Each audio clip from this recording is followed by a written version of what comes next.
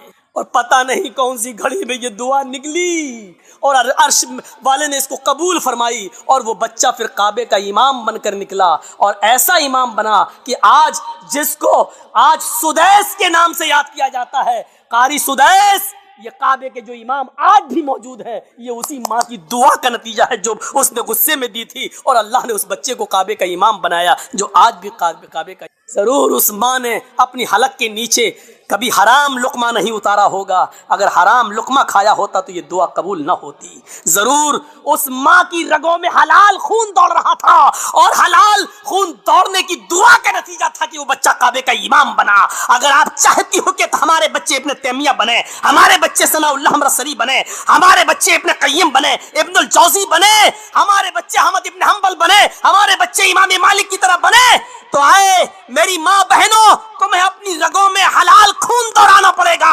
حلال روزی کھانا پڑے گی، رزق حلال کا اہتمام کرنا ہوگا. آدھی روٹی صحیح لیکن حلال، بھوکا سو جانا گوارا ہے لیکن حرام لقمہ کھانا گوارا نہ ہو.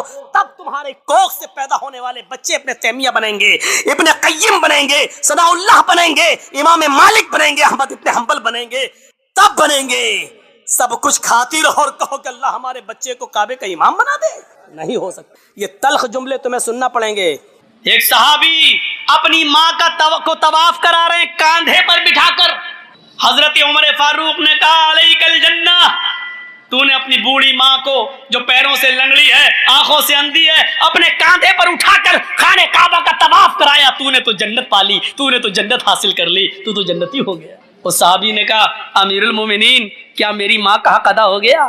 یعنی اندھی ہے، لنگڑی ہے، اور میں اس کو اپنے کاندھے پر اٹھا کر طواف کرا رہا ہوں، پیشاب پائخانہ کرتی ہے تو میں ہی اس کا پیشاب اور پائخانہ دھوتا ہوں، گندگی کو میں صاف کرتا ہوں. کیا ابھی بھی میں نے اپنی ماں کا حق ادا نہیں کیا؟ کیا میری ماں کا حق ادا ہو گیا؟ کیا فرمایا حضرت عمر نے؟ تو نے جنت تو کما لی لیکن ماں کا حق ادا نہیں ہوا. کہا کہ اچھا پھر ماں کا حق ادا کب ہوگا؟ حضرت عمر فاروق نے کہا ماں کا حق ادا ہو ہی نہیں سکتا. کہا کہ کچھ نہیں، اتنا کام میں کر رہا ہوں، گندگی، غلاظت، ناپاکی، پیشاب پائخانہ سب میں دھو رہا ہوں، اور اپنی ماں کو کاندھے پر بٹھا کر طواف کر رہا ہوں، کیا ابھی بھی میری ماں کا حق ادا نہیں ہوا؟ حضرت عمر نے کہا نہیں، جب وہ تجھے پیدا کر رہی تھی، جب وہ تجھے اپنے پیٹ سے جن رہی تھی اور وہ چیخ رہی تھی درد کی وجہ سے، اس کے منہ سے جو پہلی چیخ نکلی تھی درد کی وجہ سے، تجھے پیدا کرتے ہوئے درد ذہ ہوتا ہر عورت کو بچے کی پیدائش پر، تو جو وہ درد ہو رہا تھا اور اس درد میں تیری ماں جو چیخی تھی، پہلی چیخ اس کے منہ سے نکلی تھی، ابھی تو نے اپنی ماں کی اس پہلی آہ کا بھی حق ادا نہیں کیا۔